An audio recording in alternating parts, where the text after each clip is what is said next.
Hi everyone, this is Ashwin Jaiswal and we are starting with our ICSE class 10 का syllabus.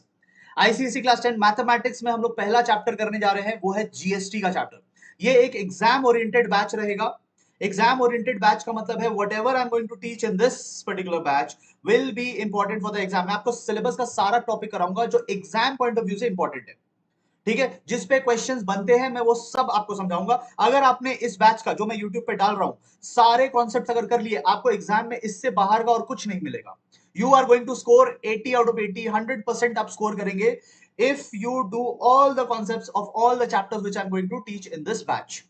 एकदम exam oriented batch करेंगे, इधर उधर की बातें नहीं करेंगे। What is not going to come in the exam, we are not going to talk about that. Fully exam oriented preparation करेंगे। ठीक है, 9th स्टैंडर्ड में आपका कितना आया, I don't care, I don't want to know. शायद आप बोल भी नहीं पाओगे। ठीक है, शायद आप बोल भी नहीं पाओगे। ठीक है, गजब बेइज्जती है। लेकिन आप इस बैच को अगर मुझसे करते हो, मैं YouTube पे सारा वीडियोस डालूंगा और मैं आपको नोट्स भी प्रोवाइड करूंगा, फ्रीली प्रोवाइड करूंगा। आप मेरे ऐप में चले जाओ, मेरे ऐप के फ्री स्टडी मटेरियल सेक्शन में चले जाना। मेरे ऐप के फ्री स्टडी मटेरियल सेक्शन में आपको इस चैप्टर के पीडीएफ नोट्स मिल जाएंगे। आप उस नोट्स को प्रिंट करा लेना और प्रिंट करा के पढ़ने बैठना। आप और मैं मिल करके 100% स्कोर करेंगे। ठीक है, we are going to work together.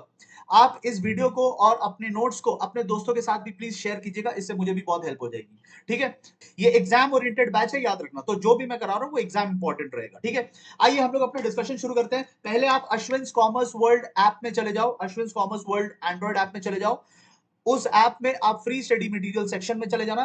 Free study material section में आप ये वाला नोट्स डाउनलोड कर लो, पीडीएफ फॉर्मेट में डाउनलोड कर लो और उसे प्रिंट कराना, बिकॉज मैं आपको बहुत सारी चीजें लिखाऊंगा भी। बहुत सारी चीजें लिखी हुई है, बहुत सारी चीजें मैं भी लिखाऊंगा। ठीक है, डन। चलिए शुरू करते हैं। वीडियो पसंद आए, अगर आपको लगे कि मैं आपकी हेल्प कर रहा हूं तो इस वीडियो को लाइक कर देना, कमेंट में कुछ अच्छी अच्छी बातें लिख देना और अपने दोस्तों के साथ भी इसको शेयर कर दीजिएगा। ठीक है, आइए हम लोग स्टार्ट करते हैं डिस्कशन। सबसे पहला कॉन्सेप्ट बिल्डर नंबर 1। देश में हमारे कितने तरीके के टैक्स होते हैं? हमारे देश में दो तरीके के टैक्स होते हैं। एक वो टैक्स जो हम लोग डायरेक्टली सरकार को दे देते हैं। सर टैक्स होता क्या है? टैक्स मतलब जो पैसा हम लोग सरकार को देते हैं देश चलाने के लिए। ठीक है, government needs money to run this country. तो हम लोग जो कंट्रीब्यूशन सरकार को देते हैं उसे टैक्स कहते हैं। If we are paying it directly to the government that's called direct tax.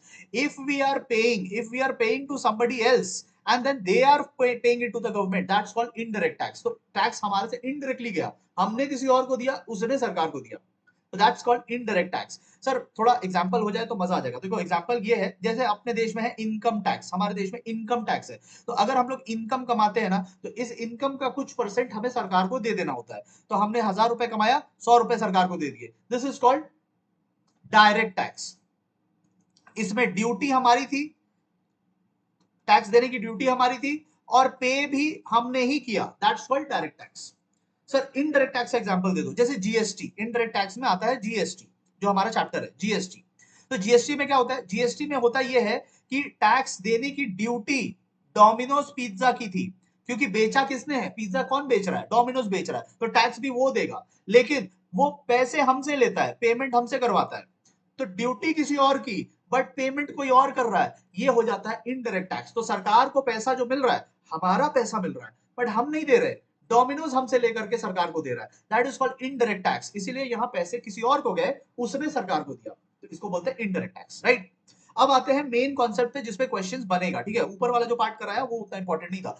अब जो मैं करा रहा हूं दैट इज वेरी इंपॉर्टेंट। तो देश को देखो, हमें दो टर्म्स बहुत क्लियर होने चाहिए, दो टर्म्स बहुत क्लियर होने चाहिए। फोकस बनाए रखना, ओए फोकस बनाए रखना। ठीक है, हमें 100% स्कोर करना है, तो फोकस, नजर यहाँ पे स्क्रीन पे। दो बहुत इंपॉर्टेंट कॉन्सेप्ट मैं आपके साथ डिस्कस करने जा रहा हूं। ठीक है, दो बहुत इंपॉर्टेंट कॉन्सेप्ट। कॉन्सेप्ट समझोगे, प्रैक्टिस करोगे तो मैथ्स हो जाएगा, और कुछ नहीं चाहिए। दो ही चीज चाहिए होती है, कॉन्सेप्ट प्रैक्टिस, कॉन्सेप्ट प्रैक्टिस। ठीक है, तो अभी कॉन्सेप्ट देखो। सबसे पहला कॉन्सेप्ट आता है मार्क प्राइस का। आप क्वेश्चन में पढ़ोगे बहुत बार मार्क प्राइस लिखा होता है। तो मार्क प्राइस क्या होता है? किसी भी चीज का, जैसे यहाँ सैनिटाइजर है मेरे पास, जैसे यहाँ पे मेरे पास सैनिटाइजर है, तो इसमें लिखा हुआ है 140 रुपीज। ये मेरे पास एक सैनिटाइजर है डेटॉल का, तो इसके पीछे लेबल में लिखा हुआ है 140 रुपीज। आपको दिखेगा नहीं, बस इसकी दाम है 140 रुपीज। तो इस जो लेबल पे लिखा हुआ है ना, उसको मैं बोलता हूं मार्क प्राइस, जो इसमें मार्क किया हुआ है, जो इसमें लिखा हुआ है। ठीक है, इसको मार्क प्राइस बोलते हैं। सर इसको कोई और नाम से भी बोलते हैं क्या? हाँ, इसको ना लिस्ट प्राइस भी बोलते हैं। ये प्रिंटेड रहता है, अभी मैंने दिखाया ना आपको, एग्जांपल के साथ दिखाया, ये प्रिंटेड रहता है, यहाँ पे देखो, यहाँ प्रिंटेड है, ठीक है। तो 140 रुपीज, 140 रुपीज क्या हो जाएगा, 140 रुपीज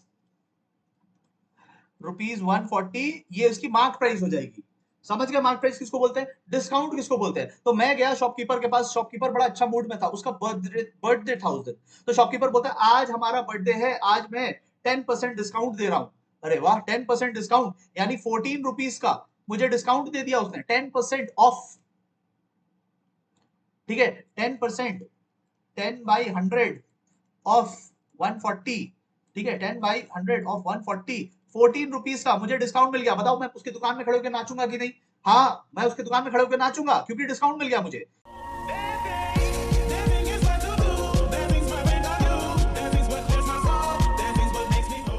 सर डिस्काउंट मतलब क्या होता है, डिस्काउंट मतलब होता है रिडक्शन, रिडक्शन मतलब इससे प्राइस घट जाता है, ठीक है। तो 14 रुपए कम देने पड़ेंगे मुझे, तो 14 रुपए में माइनस करके I will only pay him 126 rupees. इसे कहते हैं, इसे कहते हैं taxable value, taxable value. GST जो लगती है वो टैक्सेबल वैल्यू पे लगती है। सर ये कहीं आपने लिखा नहीं, क्योंकि ये मैं आपको लिखवाऊंगा, जीएसटी मैं कुछ कुछ चीजें आपको लिखवाऊंगा, ठीक है। जीएसटी इज अप्लाइड, कुछ कुछ चीजें हमें लिखना है, कुछ कुछ चीजें मैंने लिख के दिया है, ऑन टैक्सेबल वैल्यू। ऐसे ही पढ़ाई होती है दोस्त, सब कुछ मैं लिख के दे दूंगा तो तुम क्या कर रहे हो, तुम्हें कैसे आएगी मार्क्स। इसीलिए कुछ कुछ चीजें मैं लिख के दूंगा, कुछ कुछ चीजें हम दोनों साथ में लिखेंगे, ठीक है। तो GST will be applied on taxable value, taxable value 126 rupees है। समझ गए, तो एक बार रिवाइज करा देता हूं। मार्क प्राइस मतलब जो प्रोडक्ट में मार्क किया हुआ रहता है, डिस्काउंट मतलब जो आपको प्राइस में रिडक्शन मिल जाए, डिस्काउंट मिले तो नाच लेना उसके दुकान में खड़े होके, ठीक है। और जो कट करके फाइनल प्राइस आएगा उसे हम कहते हैं taxable value. GST taxable value पे लगाई जाती है, जीएसटी का जो रेट है वो टैक्सेबल वैल्यू पे हम लोग लगाएंगे। याद रखना, एग्जाम ओरिएंटेड बैच कर रहे हैं, ठीक है। सर बहुत बातें हो गई, एक थोड़ा क्वेश्चन करा दो तो समझ में आ जाएगा। हाँ हाँ, क्वेश्चन करा देता हूँ, ठीक है। आप भी इस क्वेश्चन को पढ़िए, फिर हम दोनों मिलकर साथ में इसको सॉल्व करते हैं, ठीक है। हाँ सर, बात तो सही है। देखो, सबसे पहली बात, एक कंज्यूमर ने वॉशिंग मशीन खरीदा, ठीक है, वॉशिंग मशीन खरीदा फ्रॉम अ डीलर और उसे डिस्काउंट मिला। बताओ कस्टमर उसके दुकान में खड़े होकर नाचेगा कि नहीं, डिस्काउंट मिल गया 20% का, वहीं पे छमक छल्लो गाने पे वो नाचना शुरू करेगा, ठीक है, क्योंकि उसे 20% का डिस्काउंट मिल गया, राइट, डिस्काउंट मिल गया। मार्क प्राइस कितना है, मार्क प्राइस बोल रहा 25,000, 25,000 की एसी थी, यानी उस एसी के कार्टन बॉक्स में उस एसी के प्रिंटेड प्राइस था 25,000, लेकिन शॉपकीपर इतना दिलदार बोलता है 20% ऑफ ले लो, 20% डिस्काउंट ले लो, और आपको जीएसटी का रेट गिवन है 18%। यही तीन चीजें मुझे जाननी थी, एमपी मार्क प्राइस कितना है, डिस्काउंट कितना है, और जीएसटी का रेट कितना है। बाकी मैं सारा काम कर लूंगा, मुझे तीन ही इंफॉर्मेशन चाहिए थे। तो सर इसको कैसे सॉल्व करेंगे, देखो कैसे सॉल्व करेंगे। सर साथ साथ में लिखेंगे क्या, नहीं, साथ साथ में वो बच्चे लिखते हैं जो फेल होने चाहते हैं, साथ साथ में वो बच्चे लिखते हैं जो फेल होना चाहते हैं। समझदार जो होगा वो पहले देखेगा कि कैसे पूरी चीज हो रही है, बाद में कॉपी कर लेगा या खुद से कर लेगा। तो जो स्मार्ट स्टूडेंट होते हैं, आपके जैसे, आपके जैसे जो स्मार्ट स्टूडेंट है वो पहले देखेंगे कि सम सॉल्व कैसे हो रहा है, फिर खुद से कर लेंगे। और जिसको पास नहीं होना है वो छापता रहेगा, मैं लिखता रहूंगा वो छापता रहेगा। तो आप उस टाइप के नहीं हो, मुझे पता है आप उस टाइप के नहीं हो, आपके नसीब में था कि आपको 100% लाना है, तभी तो मैंने इस साल मैथ्स पढ़ाना शुरू किया। तो ट्रस्ट योर लक। देखो कैसे करेंगे सम को, सर बातें बहुत करते हो, देखो देखो कैसे करेंगे इस क्वेश्चन को। Point number 1, question number 1, customer ने कितने टैक्स देने हैं। तो टैक्स किस पे लगाते हैं, अभी मैंने आपको ऊपर बताया टैक्स किस पे लगाते हैं, टैक्स लगाते हैं टैक्सेबल वैल्यू पे। तो सर पहले तो टैक्सेबल वैल्यू निकालना पड़ेगा, यस। तो टैक्सेबल वैल्यू क्या होता है, टैक्सेबल वैल्यू मतलब इस वैल्यू पे टैक्स लगेगी। टैक्सेबल वैल्यू होता है मार्क प्राइस माइनस डिस्काउंट, ठीक है, mark price minus discount. Sir mark price तो थी 25,000, यस, डिस्काउंट थी 20%, तो 20% ऑफ 25,000। जब आप इसको सॉल्व करोगे, कटिंग पुटिंग करके सॉल्व कर लेना, ठीक है। मैं आपको वो नहीं सिखाने वाला, एग्जाम ओरिएंटेड बैच है भाई, मैं क्लास 6 का मैथमेटिक्स थोड़ी पढ़ा रहा हूँ कि आपको काट के दिखाऊंगा कि कैसे आता है, ठीक है। 5,000 आएगा और फाइनल आंसर आपकी 20,000 की आ जाएगी। यानी एसी कुल मिला के, no not AC, washing machine, washing machine कुल मिला करके आपको 20,000 का पड़ेगा। तो ये हो गया टैक्सेबल वैल्यू। अब जो जीएसटी है वो हमें इस अमाउंट पे लगाना है। तो जीएसटी हमसे पूछ रहा है ना, क्वेश्चन नंबर 1 में क्या पूछ रहा है, टैक्स कितना देना है, तो टैक्स कितना देना है, जीएसटी, जीएसटी ही तो टैक्स है, जीएसटी ही तो टैक्स है। कितना देना है 18%, 18/100 ऑफ 20,000। ठीक है, कटन कुटिंग कर लेना और आपका आएगा 3600। तो 3600 का आपको टैक्स देना है, रुपीज लिख लीजिएगा प्लीज, रुपीज लिख लेना। ठीक है, 3600 का आपको टैक्स देना है। गुड, पहला पॉइंट हो गया हमारा। सर दूसरा पॉइंट क्या बोल रहा है, देखो दूसरा पॉइंट बोल रहा है कि टोटल अमाउंट कितना देना है, हमें अपने जेब से कितनी देनी है। तो हमें अपने जेब से दो दो अमाउंट देना है, एक वॉशिंग मशीन का पैसा और एक टैक्स का पैसा। ठीक है, so total amount is equal to taxable value plus GST. Taxable value 20,000 का आया था वॉशिंग मशीन के लिए और 3,600 का हम लोग जीएसटी देंगे, यानी total amount that we need to give is 23,600। Sir दो दो पैसे क्यों देंगे, ये वाला जो है ये वाला शॉपकीपर रखेगा, वॉशिंग मशीन का शॉपकीपर रखेगा, और ये वाला जो है वो शॉपकीपर जाकर के मोदी जी को दे आएगा, it will go to the government. समझ गए, तो इस तरीके से काम होगा। सर ये शॉपकीपर गवर्नमेंट लिखना है क्या, हाँ लिखना है, अभी नोट्स बना रहे हैं ना, ये एग्जाम का प्रेजेंटेशन थोड़ी है, तो नोट्स बना रहे हैं, जितना लिखोगे उतना रिवीजन में काम आएगा। आपको समझ में आ रहा है, कॉन्फिडेंस आ रहा है आपको, कर लोगे, इसको कॉपी कर लेना या फिर आप चाहो तो खुद से कर लेना, कॉन्सेप्ट आ जाएगा तो खुद से कर लोगे। ठीक है, कॉन्सेप्ट नहीं आएगा तो छापते रहोगे, बट आप छापने वाले नहीं हो, आप कॉन्सेप्चुअल वाले हो। ठीक है, आई नो दैट। ठीक है, आप अभी से बदल गए, 9th स्टैंडर्ड तक आप कुछ और थे और आज से आप बदल गए। ठीक है, चलिए मैं आपको सेकंड कॉन्सेप्ट पे लेके चलता हूं, आप आराम से पॉज कर लेना, रिपीट करके देखना, रिपीट कर लेना, वीडियो का यही फायदा होता है कि the more you want to watch it, you can watch it. ठीक है, अब मैं आपको बहुत इंपॉर्टेंट कॉन्सेप्ट पे लेके चल रहा हूं, कॉन्सेप्ट है इंट्रा जीएसटी। इंट्रा जीएसटी, और इसके बाद मैं कराऊंगा इंटर जीएसटी। इंटर, बट पहले मैं आपको करा रहा हूं इंट्रा। सर क्या है ये इंटर इंट्रा, क्या बोल रहे हो, देखो ये स्पेस आपके लिए लिखने के लिए मैंने दिया है, तो साथ साथ में नोटिंग बनाते हुए चलेंगे, बट पहले सुनते हैं, देखो समझते हैं क्या होता है। सेलर और बायर हो सकता है दोनों एक ही स्टेट में, हो सकता है सेलर मुंबई में रहता है, दिख रहा है आपको स्क्रीन पे एस से सेलर, और बायर जो है वो पुणे में रहता है, दोनों ही महाराष्ट्र के हैं, दोनों ही महाराष्ट्र के हैं, सेलर भी महाराष्ट्र में, बायर भी महाराष्ट्र में।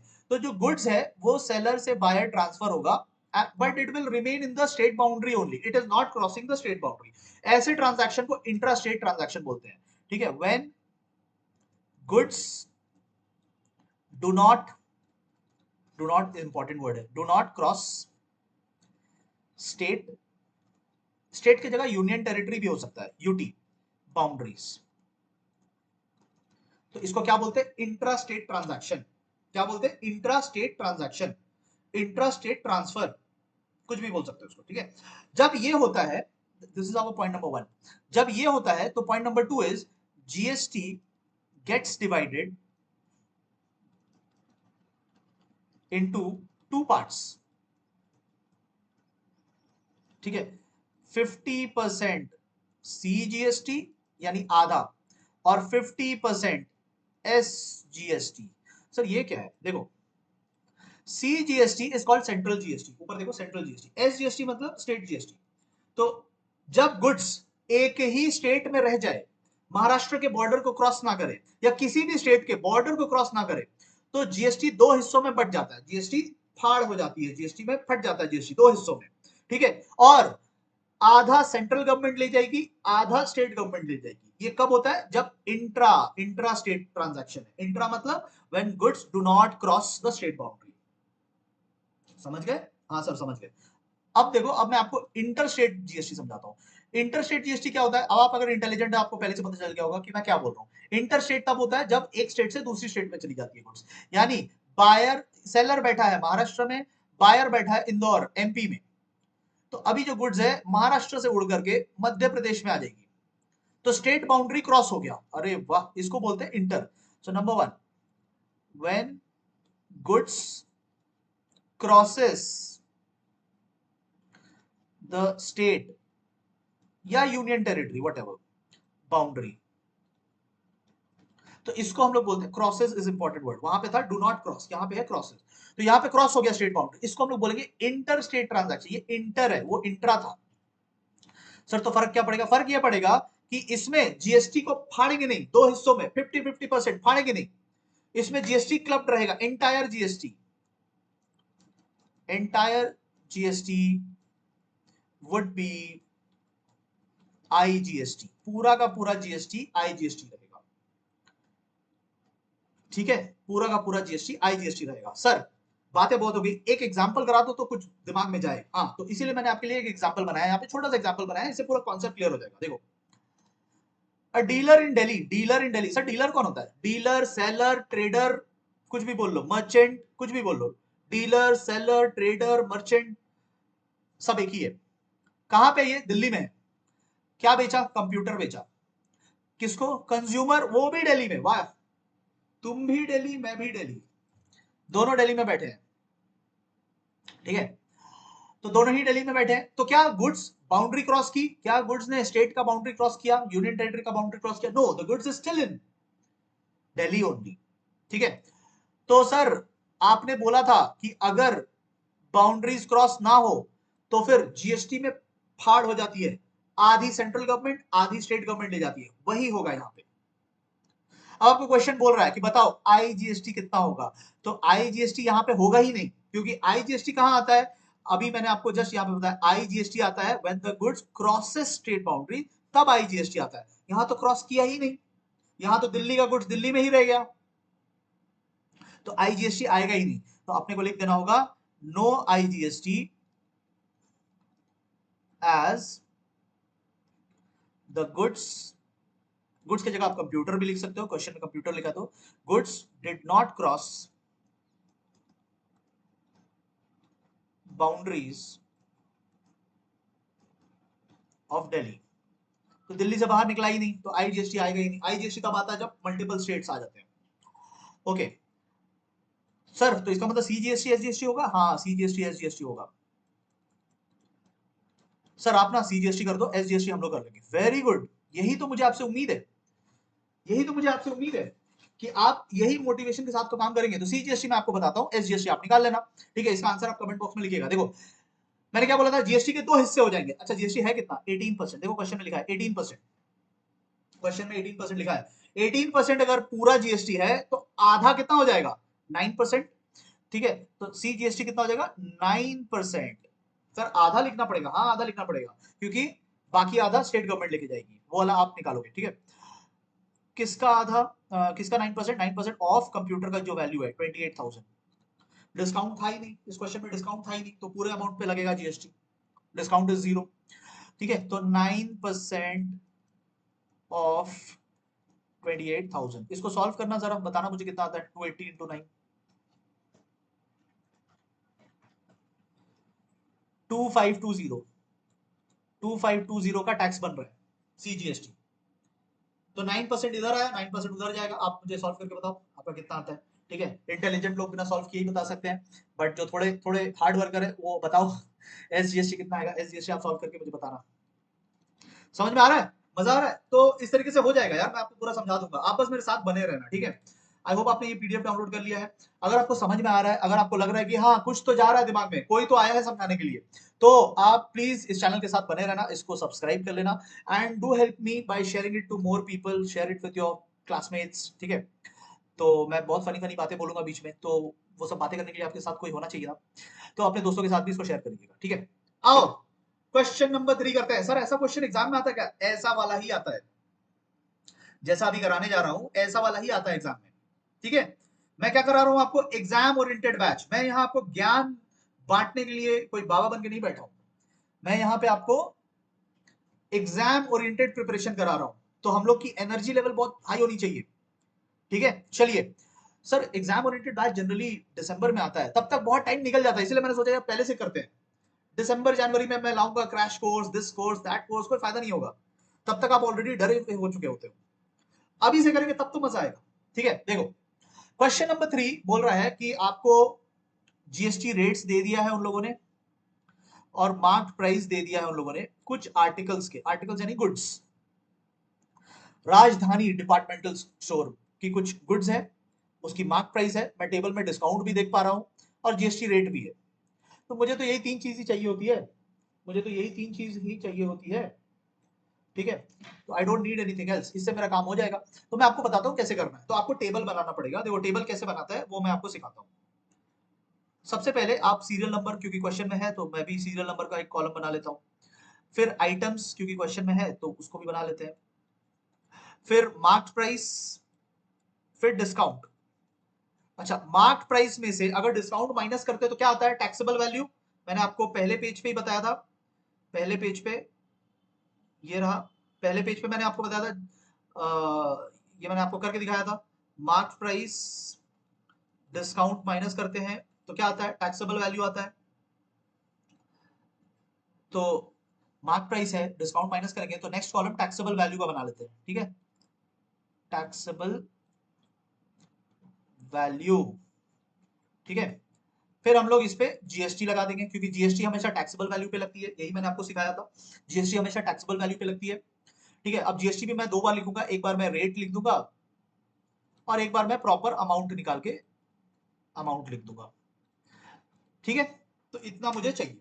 ये प्रैक्टिस के साथ साथ आप भी टेबल बनाना सीख जाओगे। अभी पहली बार कर रहे हो तो डोंट थिंक कि अरे पहले से कैसे पता चलेगा कितना बनाना है, क्या बनाना है। अभी तो मैंने बताया ही है, अभी तुम तो मैदान पे उतरे ही नहीं हो अभी तक। अभी तो बाहर खड़े होकर कोच को देख रहे हो कि कोच बैटिंग कैसे करता है। अभी तुम्हें विराट कोहली बन के खेलना पड़ेगा। ठीक है, तो तब तुम समझ जाओगे। खुद से करना is a different thing all together. Yes, अब मैं कलर बदल लेता हूं। ठीक है, देखो ये बहुत बड़ा है, इसको थोड़ा छोटा कर लेते हैं। यस, देखो आइटम नंबर 1 क्या है, ड्राई फ्रूट्स। डीएफ लिखते हैं। ठीक है, आप एग्जाम में पूरा लिखिएगा, dry fruits. What is the mark price, 1200 रुपए। यानी उसके पैकेट में लिखा है 1200 रुपए, जैसे सैनिटाइजर में लिखा था 140, उसके पैकेट में लिखा है 1200 रुपए। अच्छा, कुछ डिस्काउंट मिल रहा है क्या, हाँ डिस्काउंट मिल रहा है। सर नाचना है क्या, हाँ डिस्काउंट मिले तो नाचो।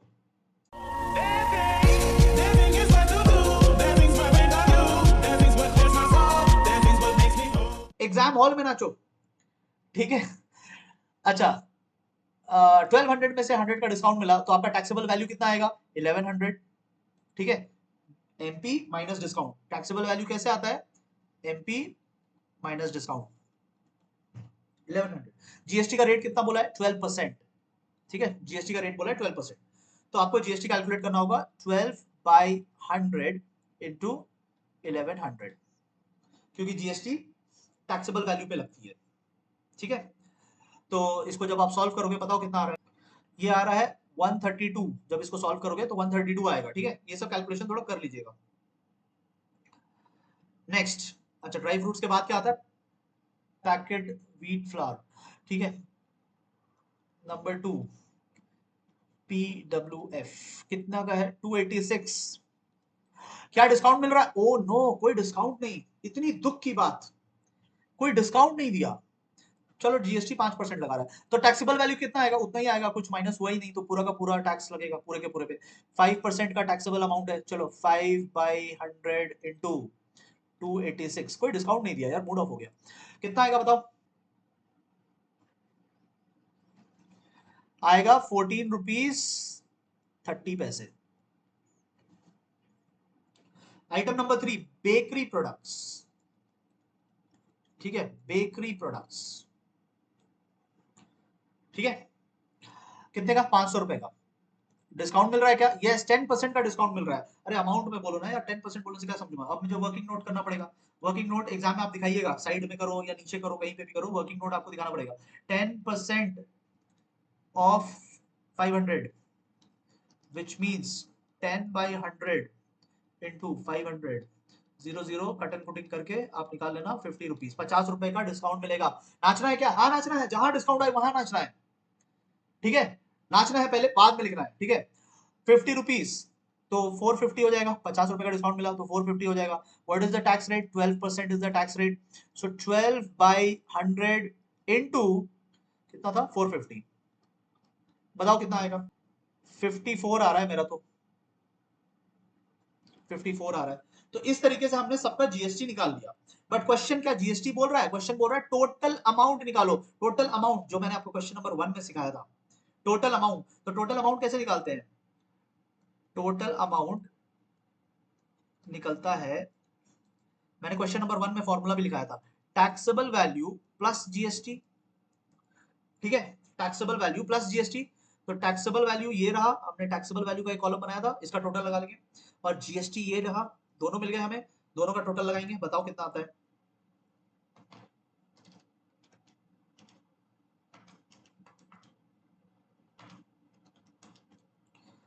ये मेरा आ रहा है 1836। ठीक है, टैक्स का कैलकुलेट करो।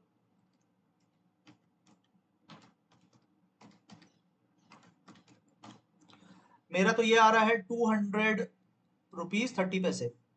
तो टोटल कितना आएगा बताओ, टोटल कितना आएगा। दिस विल कम टू, पहले तो लिख लेते हैं 1836 प्लस 200.3, दिस विल बी 2036.3। ठीक है, एक रुपीस का सिंबल डाल देना सामने में। तो इस तरीके से आपको करना है। पहली बार में ज्यादा टाइम लगेगा, सेकंड टाइम में उतना टाइम नहीं लगेगा, 3-4 बार कर लोगे तब तो फिर ऐसे होगा, ऐसे। समझ गए? गुड। अब मैं आपको एक बहुत ज्यादा इंपॉर्टेंट कॉन्सेप्ट पे लेके चल रहा हूं, बहुत ज्यादा इंपॉर्टेंट। ठीक है, बहुत ज्यादा इंपॉर्टेंट, इससे इंपॉर्टेंट कोई नहीं, आपका बाबू सोना भी इससे इंपॉर्टेंट नहीं है। बोल देना उसको कि तुमसे ज्यादा इंपॉर्टेंट मुझे कोई और मिल गया है। वो बोलेंगे कौन, तो बोलना input tax credit, ITC. ITC is more important than anybody. ठीक है, आईटीसी का कॉन्सेप्ट समझो थोड़ा, अब थोड़ा सीरियस होकर समझेंगे, बिकॉज बहुत इंपॉर्टेंट कॉन्सेप्ट है। देखो, मैं आपको एकदम सिंपल लैंग्वेज में, we are doing what, we are doing exam oriented batch. तो एग्जाम में क्या करके आना मैं आपको वैसे समझाऊंगा। ठीक है, ज्ञानबाजी यहां पे है, पढ़ लीजिएगा। मैं आपको अपने तरीके से यहां पे समझाऊंगा, ये मेरा तरीका है, डायग्राम ये मेरा तरीका है, ज्ञानबाजी ऊपर वाला तरीका, बुक वाला। चलो समझते हैं, समझते हैं। देखो क्या होता है, हम लोग पहले तो इसको हीरो मान लेते हैं, इसके पॉइंट ऑफ व्यू से डिस्कस करेंगे, हीरो मान लेते हैं। अब क्या होता है, ये है फर्नीचर सेलर। कौन है? Furniture seller. ठीक है, कौन है ये? Furniture seller.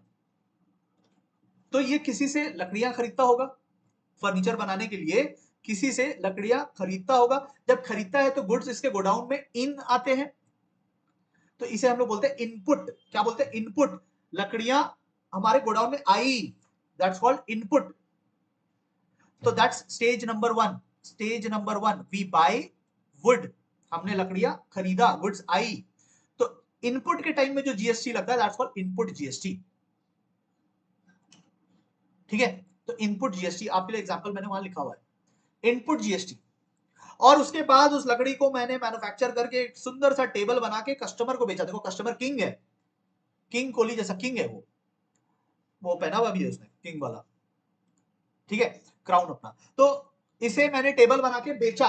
जब मैंने बेचा तो गुड्स मेरे गोडाउन से क्या हुआ? आउट हो गया, गुड्स मेरे गोडाउन से out. When I sell the goods goes out, तो उसे मैं कहता हूं आउटपुट। खरीदने के टाइम में इनपुट, बेचने के टाइम में आउटपुट। खरीदने के टाइम में इनपुट, बेचने के टाइम में output. This is stage number 2। ठीक है, स्टेज नंबर 2, पहला वाला था स्टेज नंबर 1। दोनों स्टेजेस में जीएसटी लगते हैं, बट जीएसटी का ये बहुत इंपॉर्टेंट कॉन्सेप्ट है, अब जो मैं बोलने जा रहा हूं ध्यान से सुनना। जीएसटी का ये बहुत इंपॉर्टेंट कॉन्सेप्ट है कि एवरी स्टेज पे जीएसटी लगता है, लेकिन जो प्रीवियस स्टेज में पे कर चुके हो ना, उसका बेनिफिट आप नेक्स्ट स्टेज में ले लोगे। मतलब देखो बताता हूं, लेट मी रिमूव एवरीथिंग। जो आपने प्रीवियस स्टेज में, if you have the notes please मेरे ऐप से ले लो, फ्री स्टडी मटेरियल सेक्शन में 180 रुपीज का इनपुट जीएसटी है।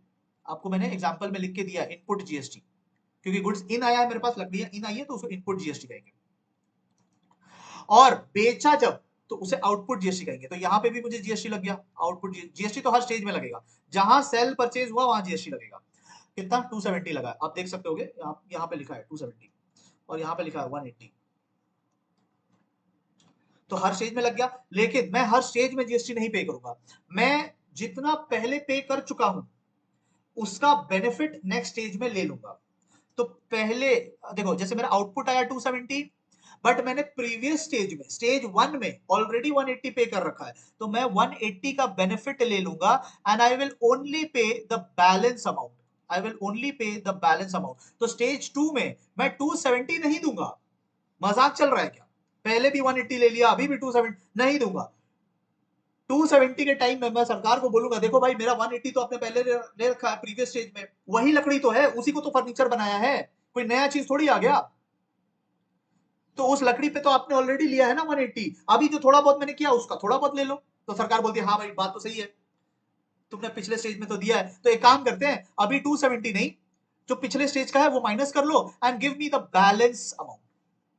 तो वो 180 का बैलेंस ले लेगा। तो वो जो 180 पहले था ना उसको बोलते हैं इनपुट टैक्स क्रेडिट, उसको बोलते हैं इनपुट टैक्स क्रेडिट। इनपुट क्यों? क्योंकि गुड्स उस टाइम मेरे गोडाउन में इन आ रहा था। आउटपुट कब? जब मेरे गोडाउन से बाहर बिकने जाएगा, दैट्स कॉल्ड आउटपुट।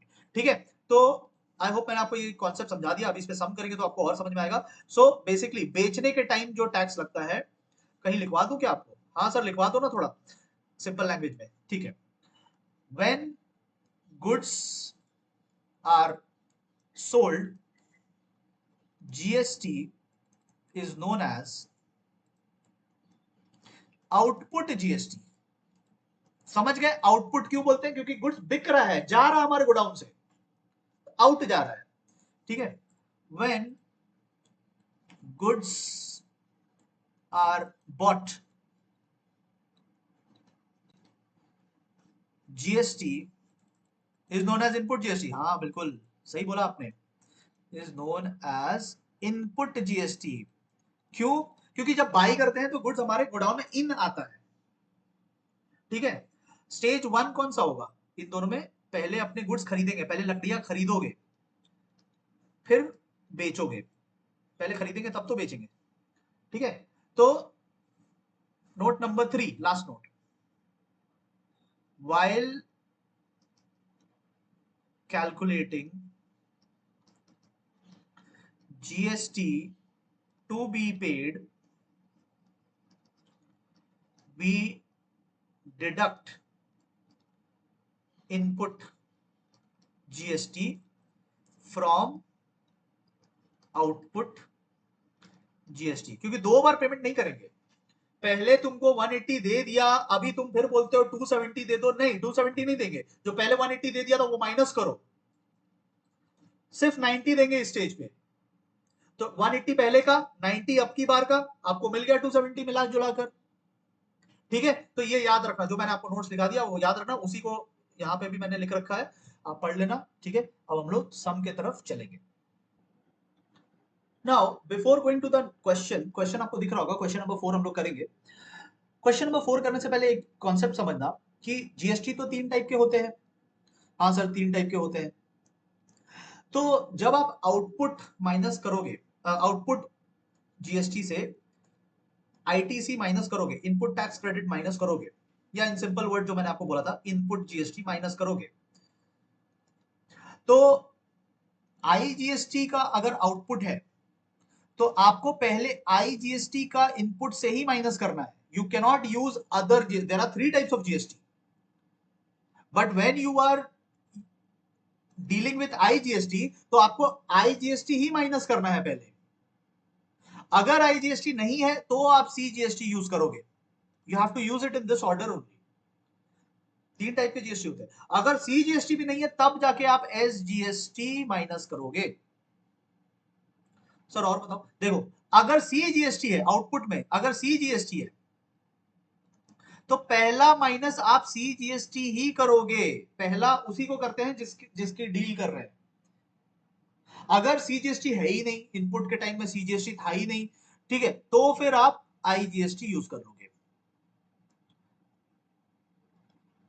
आईजीएसटी, अगर आईजीएसटी है ही नहीं तो फिर और कुछ नहीं हो सकता, एसजीएसटी नहीं यूज करते सर।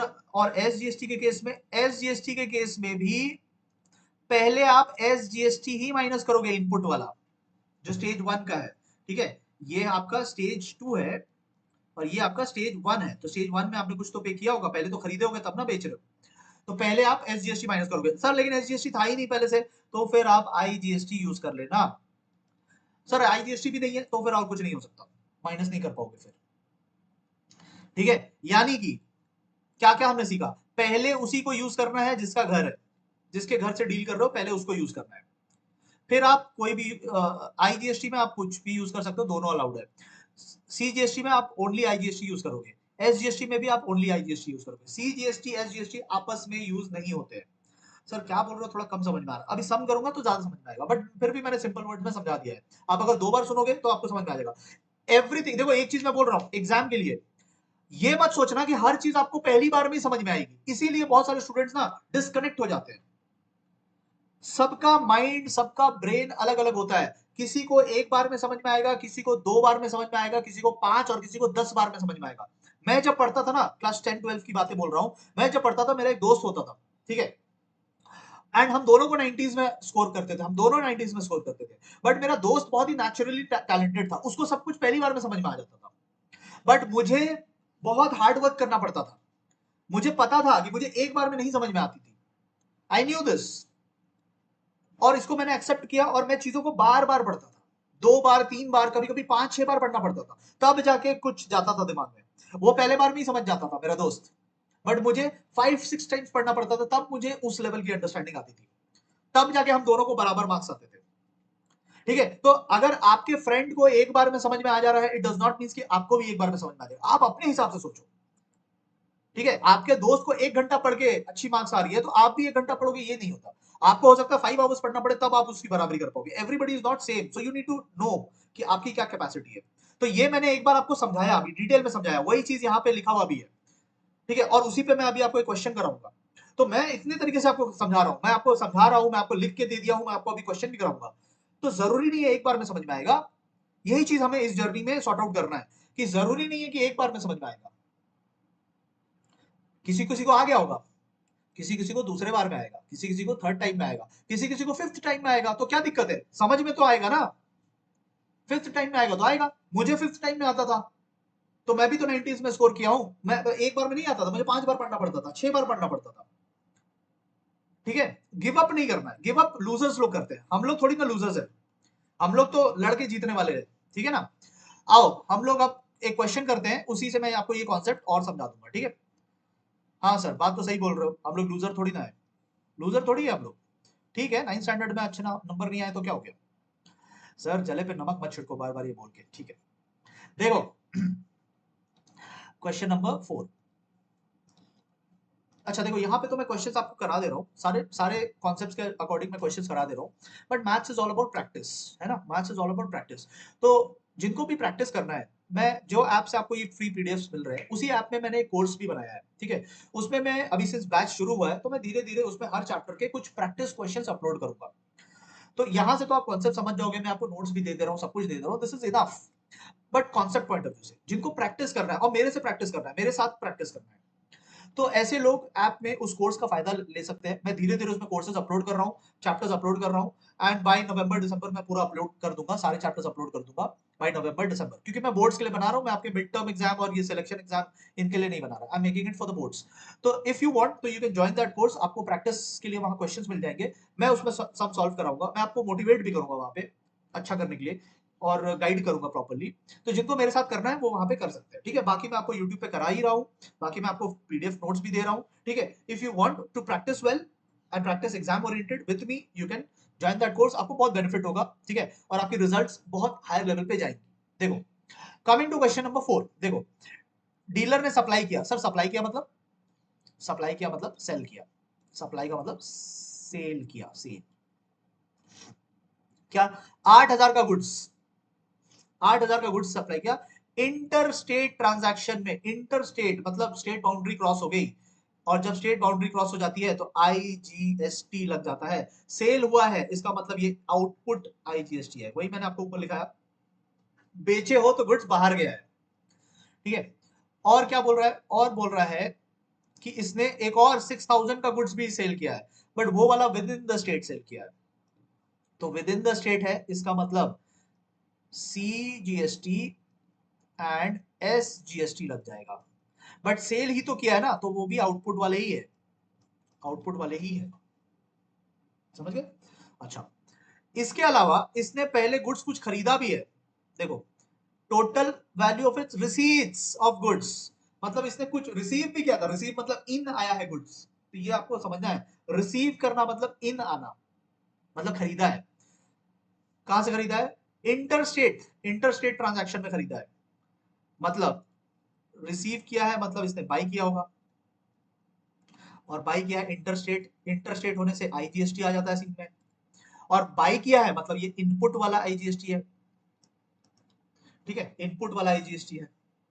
तो इतना तो मैंने आपको क्वेश्चन का समझा दिया, जीएसटी का रेट गिवन है, आपको बताना है कि फाइनली कितना टैक्स पेएबल है, नेट टैक्स पेएबल, नेट मतलब फाइनल, फाइनल कितना टैक्स पेएबल है, पेएबल का मतलब टू बी पेड, ठीक है। अभी देखो स्क्रीन पे बहुत कुछ आ गया है, तो मैं इसको मिटा दूं क्या? नहीं चलो रहने देते हैं, आपके नोटिंग के लिए रहेगा। अब मैं इसको सॉल्व करना शुरू करता हूँ। तो देखो क्या करना होता है हमें, ऊपर हमने क्या पढ़ा था, ऊपर हमने पढ़ा था ये, क्या पढ़ा था हमने, ये फॉर्मूला, टैक्स पेएबल कैसे निकालते हैं, टैक्स पेएबल, ये देखो एरो दिख रहा है, टैक्स पेएबल कैसे निकालते हैं, output minus input, output minus input, बस यही करना है। तो देखो, बट यहाँ पे तीन तरीके के टैक्स की बात हो रही है इस क्वेश्चन में, आईजीएसटी भी है इस क्वेश्चन में, सीजीएसटी भी है इस क्वेश्चन में, एसजीएसटी भी है। तो हम लोग आउटपुट की बात करते हैं, आउटपुट, एक सेकेंड,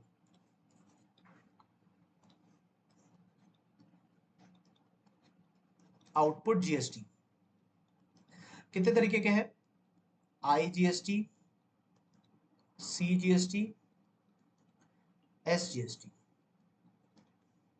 ठीक है। इसको थोड़ा नीचे कर लेते हैं।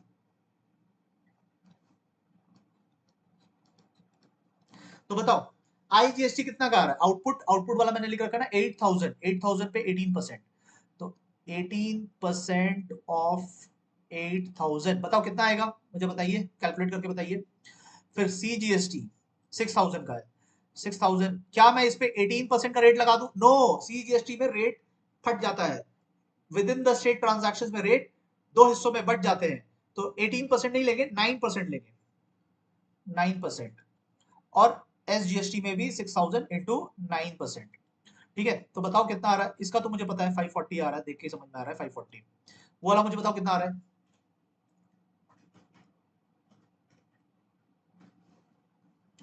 1440, तो मुझे सबका आउटपुट जीएसटी पता चल गया। अब मुझे माइनस करना है इनपुट जीएसटी, इसके लिए मैं यहाँ पे एक वर्किंग नोट बना लेता हूँ आपको समझाने के लिए, एक वर्किंग नोट बना लेता हूँ। सर वर्किंग नोट रफ में करेंगे या मेन कैलकुलेशन है? वर्किंग नोट मेन कैलकुलेशन है, इसकी मार्क्स मिलती है, ठीक है। तो इनपुट, मैं वर्किंग नोट किस पे बना रहा हूँ, वर्किंग नोट मैं इनपुट जीएसटी पे बना रहा हूँ, और इनपुट जीएसटी में सिर्फ एक ही है, आईजीएसटी, क्वेश्चन पढ़ोगे तो समझ में आ जाएगा, ओनली आईजीएसटी है। तो कितने का आईजीएसटी है हमारे पास, आईजीएसटी इनपुट वाला कितना है हमारे पास, तो हमने कितने का गुड्स मंगाया था, 12000 का गुड्स मंगाया था। आप देखो last line, the total value of his receipts of goods inter state transaction was 12000, तो 12000 का गुड्स था, इस पे 18% का जीएसटी लगाना है, तो बताओ कितना आ जाएगा,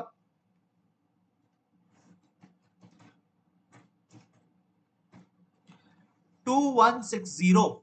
तो मेरे पास इतना इनपुट आईजीएसटी पड़ा हुआ है, ये मैं माइनस कर दूंगा अभी आउटपुट से, ठीक है। तो माइनस कर देते हैं इनपुट। अच्छा, तो मुझे पे ही कितना करना है, 1440, मेरे पास पहले से कितना पड़ा हुआ है, 2160, बहुत पड़ा हुआ है मेरे पास, मैं पूरा ही माइनस कर दूंगा, मैं पूरा ही 1440 माइनस कर दूंगा, एंड आई विल नॉट पे any IGST, I will not पे एनी आईजीएसटी, पूरा 1440 मैंने यूज कर लिया, मेरे पास पहले से पड़ा हुआ था, अभी कैलकुलेशन किया ना मैं रफ में नोटवर्क, पूरा 1440 मैंने माइनस कर लिया।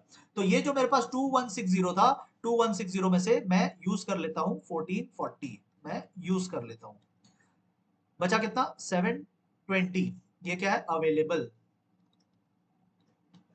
तो अभी मेरे पास कितना अवेलेबल है 720। अब आते हैं सीजीएसटी, सीजीएसटी में से पहले क्या माइनस करेंगे, सीजीएसटी ही माइनस करेंगे, बट सीजीएसटी है ही नहीं इनपुट वाला, तो आईजीएसटी भी माइनस कर सकते हैं। आईजीएसटी कितना अवेलेबल है, 720 अवेलेबल है, 720 में से 540 मुझे पे करना है, पूरा ही 540 यूज कर लूंगा, क्योंकि मेरे पास 720 अवेलेबल है ना, तो मैं क्यों दूं सरकार को कोई भी पैसा, मैं पूरा यूज कर लूंगा, I will not pay anything, पूरा 540 यूज कर लिया, सो माइनस 540, ये किस में यूज किया था, आईजीएसटी में यूज किया था, अभी मैं किस में यूज कर रहा हूं, सीजीएसटी में यूज कर रहा हूं। अभी भी मेरे पास कितना अवेलेबल बचा, still available is 180, 180 still available. अब मूव करते हैं एसजीएसटी में। एसजीएसटी कितना पे करना है, 540। मैं पहले किससे माइनस करूंगा, एसजीएसटी से ही माइनस करूंगा, but I don't have input IGST in this question, तो I will use IGST only. कितना बचा है मेरे पास, 180 ही बचा है। ओ नो, ओनली 180 ही बचा है। इसका मतलब मुझे 360 तो पे करना पड़ेगा, ये जीरो नहीं कर पाया। मेरे पास पहले से बैलेंस था, मैंने आईजीएसटी जीरो पे किया। मेरे पास तब भी बैलेंस था, मैंने सीजीएसटी में भी यूज कर लिया, वो भी मैंने जीरो पे किया। मैं अभी भी बैलेंस बचा हुआ था, वो 180 मैंने यहाँ यूज कर लिया, बट सिर्फ 180 ही यूज हो पाया। 360 मुझे अभी भी पे करना पड़ेगा। तो ये मैंने पूरा 180 यूज कर लिया किसमें, एसजीएसटी में। कुछ बैलेंस बचा क्या, no balance remains, zero.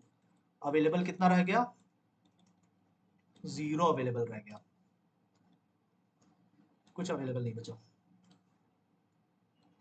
Sir working note main में दिखाएंगे, हाँ वो मेन नोट्स होता है, इसके मार्क्स मिलते हैं, ठीक है।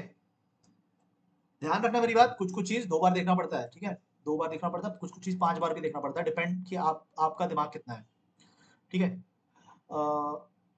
तो ये 360 पे करना है, नेट टैक्स पेबल जो बोल रहा है ना क्वेश्चन में, तो नेट नेट मतलब फाइनल फाइनल टैक्स पेबल जो मेरा आ रहा है, वो आ रहा है ₹360, कौन सा वाला, एसजीएसटी। ये मैं जाकर के सरकार के वेबसाइट में लॉगिन करके पे कर दूंगा। यस, लास्ट कॉन्सेप्ट जिस पे एग्जाम ओरिएंटेड क्वेश्चन बनेगा। सर इसके बाद क्या है, इसके बाद एक और टॉपिक है कॉन्सेप्ट बिल्डर 4, वो है कॉम्पोजिशन स्कीम पे। ये मैंने आपको पूरा नोट्स दे दिया है, मुझे नहीं लगता इस पे कोई क्वेश्चन बनने वाला है, तो ये मैंने आपको नोट्स दे दिया है। मैं इस पे 1-2 क्वेश्चन प्रैक्टिस वाले बैच में करा दूंगा, बट ये आप एक बार पढ़ लेना, मैंने सब कुछ इसमें लिख के दे दिया है, nothing to solve over here. Composition scheme, ठीक है, ये है कॉम्पोजिशन स्कीम, कॉन्सेप्ट नंबर 4। तो ये एक बार पढ़ लीजिएगा, मैंने पूरा नोट बना के पूरा एग्जाम्पल वगैरह सब यहाँ पे आपके लिए एग्जाम्पल भी बना दिया, फॉर्मूला भी बता दिया, सब इस तरीके से मैंने बता दिया आपको। एक बार इसको पढ़ लेना, ठीक है। मेन जो कॉन्सेप्ट एग्जाम में टेस्ट हो सकता है वो है ये वाला कॉन्सेप्ट, रिवर्स कैलकुलेशन। कौन सा है ये, रिवर्स कैलकुलेशन। तो आपके सिलेबस में बोला है रिवर्स कैलकुलेशन पूछेगा। रिवर्स कैलकुलेशन को इनवर्स कैलकुलेशन भी बोल सकते हैं, इनवर्स कैलकुलेशन और रिवर्स कैलकुलेशन। तो इसमें होता क्या है, देखो होता ये है, मैं आपको पहले समझा देता हूँ फिर मिटा दूंगा, ठीक है। क्या होता है कि पहले हम लोग टैक्सेबल वैल्यू निकालते हैं, फिर उस पर जीएसटी अप्लाई करते हैं, जीएसटी का जो भी परसेंटेज रहता है, ठीक है, और फिर हम लोग फाइनल वैल्यू, जिसे हम कहते हैं टोटल अमाउंट, इसको क्या फाइनल वैल्यू, या फिर इसको हम लोग टोटल अमाउंट बोलते हैं, वो निकल जाता है, ठीक है। तो हमें क्या रहता है क्वेश्चन में, अब तक क्या रहता था क्वेश्चन में, अब तक ये दिया रहता था, ये दिया रहता था, और हम लोग इसे फाइंड करते थे। अब क्या होगा, अब रिवर्स हो जाएगा, अब ये दिया रहेगा, ये भी दिया रहेगा, और ये फाइंड करना है। अरे बाप रे, समझ रहे हो, पहले हम लोग ये फाइंड करते थे, अब हमें ये फाइंड करना है। समझ रहे हो क्या क्या सीन है, हाँ सर समझ तो रहे हैं, करना कैसे वो बताओ, देखो बताता हूँ। तो आपने अगर ये समझ लिया तो मैं आपको एक सिंपल सा फॉर्मूला बता देता हूँ, उससे आप सॉल्व कर लोगे। सिंपल सा फॉर्मूला, सर ये एग्जाम ओरिएंटेड बैच है, हाँ एग्जाम ओरिएंटेड बैच है, इसीलिए मैं इसमें ज्यादा बातें इधर उधर की नहीं करता, सीधा सीधी क्या करना है एग्जाम में वो बता रहा हूँ। हाँ सर ये अच्छी बात है, देखो इसमें क्या करना होगा, in this type of question after GST amount दिया हुआ रहेगा, is already given, after GST amount पहले से दिया रहेगा, ठीक है, और बिफोर जीएसटी अमाउंट जो है वो हमें निकालना पड़ेगा, ठीक है। we would have to find, we would have to, यहाँ पे ना फाइंड लिख लेना, we would have to find the before GST amount, वो हमें फाइंड करना होगा। कैसे फाइंड करेंगे, after GST amount into 100 by 100 plus GST, ये करोगे तो निकल जाएगा। क्या, ये आपका फॉर्मूला है, after GST amount into 100 divided by 100 plus GST. Sir सब में करके दिखा दूं तो समझ में आ जाएगा, हाँ ठीक है सब में करके दिखा दूंगा, बट पहले तो आप ये फॉर्मूला नोट कर लेना, ये जो मैंने फॉर्मूला आपको लिखाया, ये formula, this formula you please note down, after GST amount multiplied by 100 divided by 100 plus GST, इसको आप पहले नोट कर लो। यहाँ पे मैं फाइंड लिखना भूल गया था, फाइंड लिख लो, ठीक है, अगर आपके नोट्स में पहले से लिखा है तो वेल एंड गुड। और उसके बाद फिर हम लोग इस क्वेश्चन को सॉल्व करते हैं। देखो क्वेश्चन को सॉल्व करते हैं, क्वेश्चन को पढ़ते हैं। क्या बोल रहा है इस क्वेश्चन में, एक डीलर है जो कि एक इलेक्ट्रिक केटल बेचता है 2150 का, मतलब इलेक्ट्रिक केटल है कितने का, 2150, दैट्स द मार्क प्राइस, इतने में बेचता है। But for a particular customer, एक कस्टमर के लिए, एक पर्टिकुलर कस्टमर के लिए इसने डिस्काउंट दिया है। क्या बात है, क्या बात है, एक पर्टिकुलर, सबको नहीं देता, एक कस्टमर को दिया है। समझ रहे हो बात, समझ रहे हो, एक कस्टमर को इसने डिस्काउंट दिया है और डिस्काउंट देने के बाद 2124 उस कस्टमर ने पे किया। जीएसटी का रेट गिवन है 18% और आपको कैलकुलेट करना है कि उसने रिडक्शन कितना किया, अपने पर्टिकुलर कस्टमर को डिस्काउंट कितने का दिया। तो बेसिकली डिस्काउंट बताना है। तो ये क्वेश्चन रिवर्स कैलकुलेशन का है। ठीक है, मुझे नहीं पता कि उसने कितना डिस्काउंट दिया।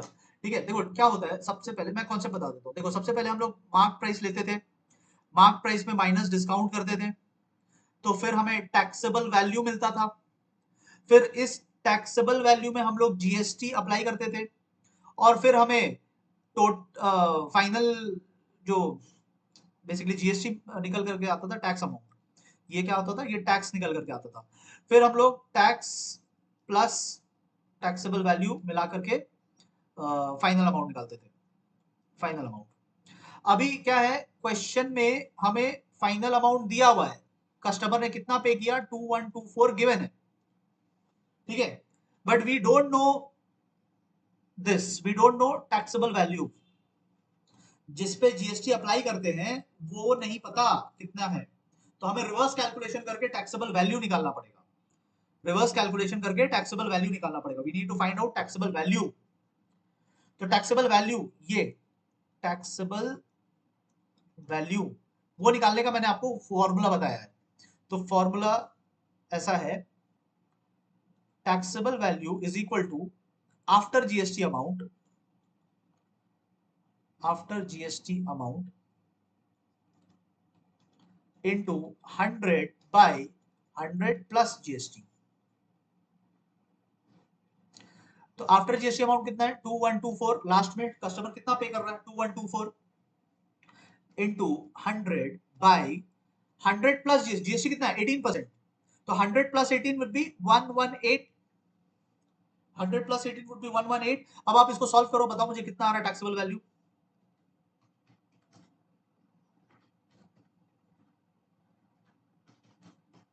तो ये आ रहा है 1800, ये आया taxable value, 1800 is the taxable value.